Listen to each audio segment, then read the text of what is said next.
Everybody give a round of applause for Tony Smith and Coach Smith. Well, that's the biggest thing. That you're kidding with the thing. Oh, no, they you would do what about. Hello, hello. How's everyone doing tonight? Thank you so much for having me for Nerd Night. This has been pretty fun. I didn't understand exactly what this was supposed to be at first. And my topic is a little bit different. It's very linguistic. We're talking about code switching, right? So I want to start out by telling you a little story. A few years ago, I was doing a telephone interview for a job. And it was going really well, everything was fantastic. And I finally got past the point of, okay, well now you get to go in there and actually do the real interview in front of the real manager. I show up, I sound the way that I sound on the phone, and the guy looks at me like he had no idea who I was. I show up and I say, hi, my name is Tony Smith. Yeah, we spoke on the phone. Yeah, that's me. He looked me up and down and was super confused that I'm the person that he was talking to on the phone, right? That's very much something that has happened to me a lot of my life. So one big thing that I want to throw out there, code switching already had a name. It was already a name, but it was something that was different. Back in the day, code switching, even on the Oxford Dictionary, the way that they explain code switching, they're explaining it with a multi/bilingual bias. So they were mostly talking about people that speak more than one language. Now, we're right here in the US, a lot of people, we speak English. The way that they were speaking about code switching at that point was saying, you either speak in English and or a different language within different conversations. This is very different than what code switching is seen as now. I am a member of the Millennials, I'd say, and we've also got a lot of Gen Z folks that see code switching as something completely different. And the main reason that I decided to use this backdrop is because this kind of shows what it means to be four different people all at once. It's very easy to speak in one language, but it's not very easy to speak in different dialects, different affectations, different things like that, within 5 different conversations. A little bit of background on me, I'm not actually a Louisville native. I am from Xenia, Ohio. So Xenia. Yeah, Gummo, I know. Gummo's a movie. So it's close to Dayton, right? But the neighborhood that I grew up in, we grew up in a mostly either black and or Latino neighborhood. And so being a child growing up in this situation, in this neighborhood, my family, all the people that I were close to the whole time, they were mostly very, I'd say, pretty much a very traditional dialect of English. Very traditional. Not a lot of accents going on there. They're very Christian, they're Methodist, it's pretty cool. And everyone around our neighborhood, they sounded very different than me. And I didn't understand why that was a thing. And so growing up as a child, especially in elementary school, I would hear different things, different terms for whatever, and I understood that I didn't sound like that. Kids would literally come to me and be like, where'd you grow up? Why are you here? What is this? Like, are you from like the north? Are you from New York or something? What is this? And the best way that I could explain this, the feeling that I had, it's like, imagine if you are an American citizen, just a US person, you go over to England, you stay there for a year. Now, when you come back after that year, after being in England for a very long time, you might have a little accent. You might sound a little bit more like the people that you were around the entire time. Yeah, that's part of code switching. There's a really fun person that I have in my life. I'm going to omit her name, because I feel like that might be ridiculous to tell her name. But I'm gonna tell you a story about this person. She is also a person of color. She is black and German. When I first met this woman, she met me as I was working as a karaoke host down the street, right over at Highlands Tap Room Bar and Grill. And she introduces herself. She sounds just, what you would think traditional dialect. Hi, my name is Boo, and I want to sing this song. Cool. Then I hear her go over to the friends that she already had, the ones that she came with. She sounded completely different. I had no idea what was going on. I was like, okay, that's cool. And then we became friends, and after a while, we ended up hanging out at that same place that I worked, and within one conversation, you could hear 5 different dialects. It was so cool to listen to. And to me, it's almost like a superpower, but I'm not going to try to impersonate it. Actually, yeah, I'm going to impersonate it. All right, here we go. Okay, so here is this conversation. She says hi to one friend. Hey, how you doing? Yeah, good to see you. Oh, this is awesome, yeah. 5 minutes later, different friend. How you doing, girl? What's up? How you doing? 5 minutes later, different conversation. Yas, queen. This is exactly what's going on. Different conversation. Hey, you talking about? I don't know what the fuck that is. Different conversation. Okay, guy, I think we should probably do this thing. Like, it was insane. I sat there and listened to this for a long time, and it kind of accentuates what this code switching thing means. So for our community, for the most part, I would say mostly African Americans, yes, and also a lot of Hispanic, Latino. We have a different version of being a person in different situations. Example. So there was a movie in the 90s, or well, the 90s. It was an Adam Sandler movie. It was Spanglish, if anyone remembers that.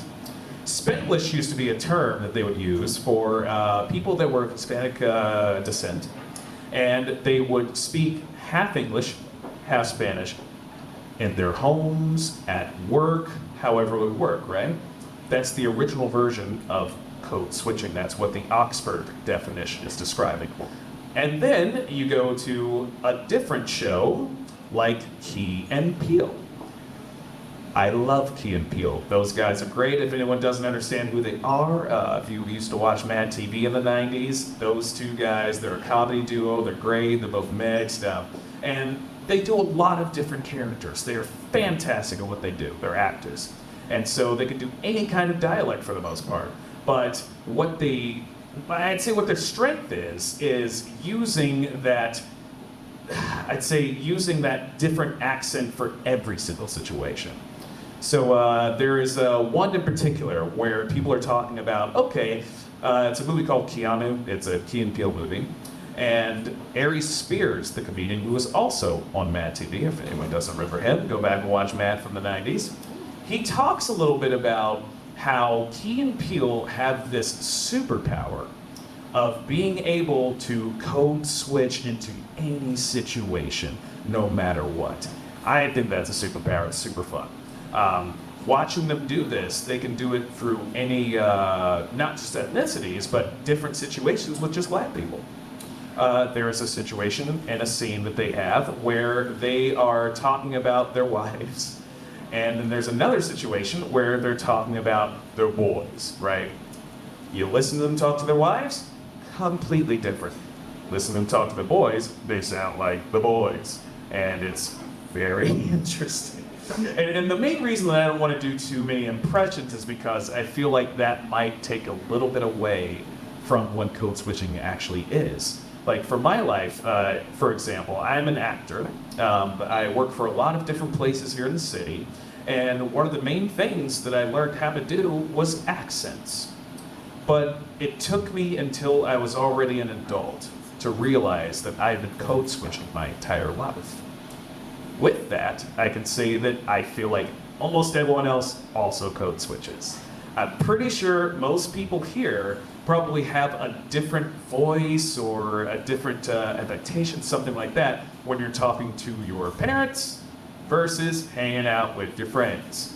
So then the question becomes, when is code switching good or bad? This is a big debate right now. Going back to TV, I love TV and watch a lot. Big Mouth is an amazing cartoon. I don't know if anyone watches that here, but just a quick little description of Big Mouth. It's a show about coming of age. A lot of kids, a lot of different ethnicities, a lot of different backgrounds, cultural backgrounds. So you got everything there. Now, in season 5, they have an episode that is dedicated to code switching. Now, there's a kid. He is talking to another girl that is also a person of color. She doesn't understand why he sounds different at school versus when he is just talking to her. And he explains. And because it's a cartoon, they of course have all the animated things they can do. He has an actual code switch, which is cool. And so he sits there, he sings an entire song about this, and switches it to black, and then switches it to sort of black, and then switches it to super black, and then just back and forth like that. And it's one of the things that I always thought about as a kid. Like, I know that no one has an actual switch. However, with this linguistic stuff, it does help. Another little quick situation. So I remembered being sort of in my 20s, I'm a little older than that now, having to, post-college, go and interview at different places. So of course, you learn these things in college or your high school, wherever you go, and they tell you different ways that you can make yourself a little bit better for this job, whatever the job may be. And they never actually talk about your pattern of speech. They don't usually do that. They just kind of assume you already know that. And the hardest part is, what if I was a kid that had never even heard of this? Like, this name code switching has always been in the Oxford Dictionary, but it meant something different. And I feel like the Millennials and Gen Z, we kind of adopted it for something different. And so going to this job interview, you have to sit there, you have to listen to the boss, listen to the manager, answer correctly. And if you're using language that isn't to their liking, then you might not get the job. However, if you can find a way to connect with that person or connect with whatever the job is, it's probably going to go your way. But with the code switching problem, you never really know if you're doing the right thing versus the wrong thing. One more example. So my sister, who I love very much, she found code switching very late in life for the most part. She went to college, did great, but she was always around people that sounded exactly the same. Now imagine you're from a place and you never left, right? You never left, you were always there, and everyone around you sounds exactly the same. So then what else do you think about when you're speaking other than what you've seen on TV or what you've heard in the media and other accents, things like that? Well, that's kind of a big deal if you're trying to leave and do something different. So my sister found a way. She actually ended up jumping into musical theater and finding different accents just like I did. She's an actor. She's fantastic. But it was almost a thing where you have to figure out who you are. So one of the big questions is, when does it go from it's you versus you're acting? When does it go from I'm fitting in with this crowd and speaking like the people that I'm around, or you're acting? And that was always the hardest part for me. So going back to being an actor, I also do a lot of voice work and things like that. So making sure that I'm at least figuring out what these people sound like, what these characters are, all this kind of stuff. How much am I throwing that into my work versus how much am I using it in real life? That's a big question. And one of the other questions is code switching bad or good? That debate's been out for a long time. And I don't really think there's an answer. I feel like it can be beneficial in certain situations, but if it turns into something that is outside of your control, something that you just decide to do, then it can turn into a bad thing. Who are you and who are you pretending to be? And it's almost as if you think that you're doing this thing because you can fit in with a certain crowd.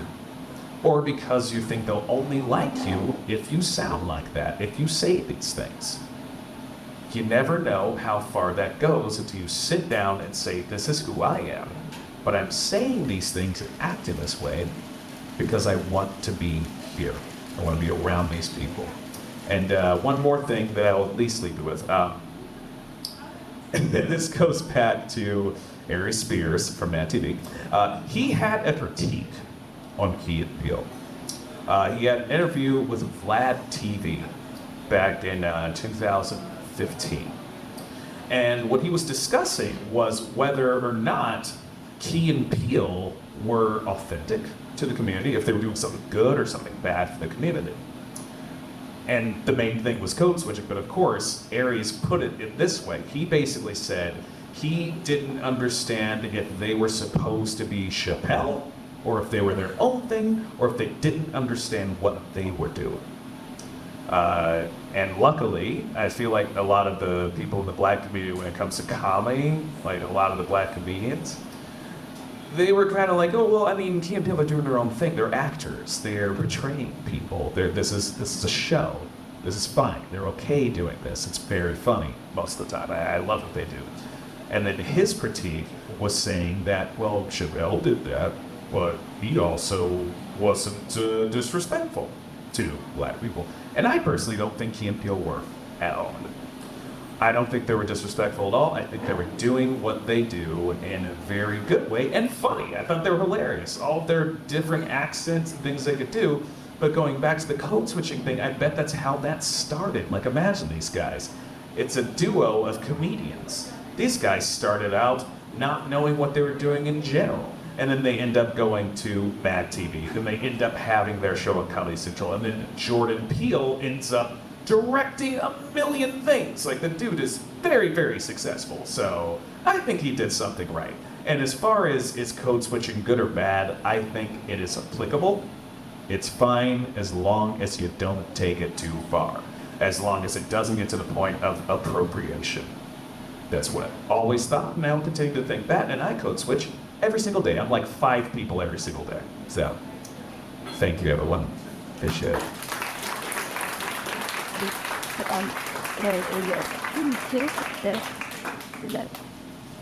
Everybody move it on for Tony. Questions? Do we have questions about the code switch? Yes. As an actor, do you feel it's sensible to have to, like, for doing any kind of, like, vocal things that you initially add to marketable? Yes, yes, I do. I think there were certain times where I definitely had to learn a different accent and lose. It's not a regional dialect is the word I was looking for earlier. Not a regional dialect. So where I grew up in Ohio, I had a certain accent, and then auditioning for different parts, I had to learn other things. So I think it is marketable to lose your original accent just for the auditions. But I mean, if that's how you talk, then that's fine outside of it. Absolutely. Sorry, everybody, I was supposed to repeat that, but Tony heard it and I didn't. Right. Question again. There you go. As somebody who knows what code switching is, like, I've been doing this a lot my whole life. I've been around family candidate, Iowa families, got lots of bingo, so like it's your fur loss. I know exactly what this is. But like, if you find yourself code switching in situations as you realize we're doing it, and some you gotta think of more. As a seasoned code switcher, do you find yourself feeling like you're mocking people when you're in your element? Sometimes, absolutely. I have stopped in conversation sometimes and felt that I was just being fake. You know, it's like I'm just putting this thing on because they sound like it. So I've absolutely stopped myself sometimes in certain conversations. Absolutely. More questions, more questions. Yes, in the back end. So I know you talked mostly about like feeling the same boat touching. The Palestine still considered boat touching, but what's that? We did do what's do that our band makers to friends. So I said the outfits we wear to like a grandma versus it's out the all, and is that also considered boat? Is it code switching with, are you saying clothes? With clothes, music, and other different forms rather than just with your voice? I think it is mostly code switching when it comes to language. I'm sure there's probably another name for music and different avenues, things that you do around people. I mean, I would probably call it code switching personally, but it's just linguistic code switching. I could see it as code switching for sure. Back it. Well, in the midst of code switching, it's hardly like, have you ever question is that large, they code switch often? While code switching, do you question yourself as who you are, or are you being authentic? That is an ongoing, lifelong journey there. I feel like I've always questioned who I was for a while. Like, I feel like I have a good sense of who I am, but, you know, in different situations, you end up trying to adapt to your situation, adapt to your environment. I personally think I know who I am pretty well, but I have definitely questioned it, and I still do. And I think that's a lifelong process. You're always learning more things. So, yeah. Do you ever find that we're experiencing rabbits be subconsciously out of their outlet for future activity make focus of the Are you subconsciously code switching, or do you have an on and off switch that you can toggle whenever you feel like? I definitely do not have a switch. That's that example from Big Mouth, the TV show, the cartoon. He had an actual switch. This is why I think about that. It's like, I think a lot of this is subconscious. It's a very normal human thing. Like, you just start to adapt to your environment if you're there long enough, especially if you want to be in that environment. You want to kind of fit in for the most part. So yeah, subconsciously for sure. Everybody, just put your hands in the air if you watch Big Mouth. If you've ever watched Big Mouth, good. It ain't just me. It ain't just me. It ain't just me. It ain't just me and you. Is there any more questions before we round of applause? Yes, ma'am. And try hard to do it, but it's code switching as I understand it, it's like based on survival, right? Like evolutionarily, like you fit in where you could get it. From my perspective, I feel like it kind of switches. And I was thinking as a white woman, and I grew up around mainly Spanish speakers, and so I always was taught an accent by other people, and then I moved out here and made them a country accent, and they were like, who are you? That's where it is. I feel like the line is where it becomes a conscious thing, to where you're like consciously adjusting, like, and then it almost becomes a character. But for you, what's that line? Because obviously the butt end, I would like never done it for consciously switching because that would be bad. You know, so like, what's the line for you? What is the line that you toe to get that fucking bag? Whatever you got, code switch. I remind you, that's a loaded question. What I will say is that I feel I don't really mentally do it on purpose until it is for work. It is for work. Like, if I'm just hanging out in different groups of friends or different social situations, I don't mentally do it on purpose. It's usually just kind of an unconscious thing. But if it's for a job, as being an actor, then I absolutely put that on because that's part of the job. So I don't do it on purpose if I'm just hanging out with people or family or whatever. Yeah, I think it's very much for work.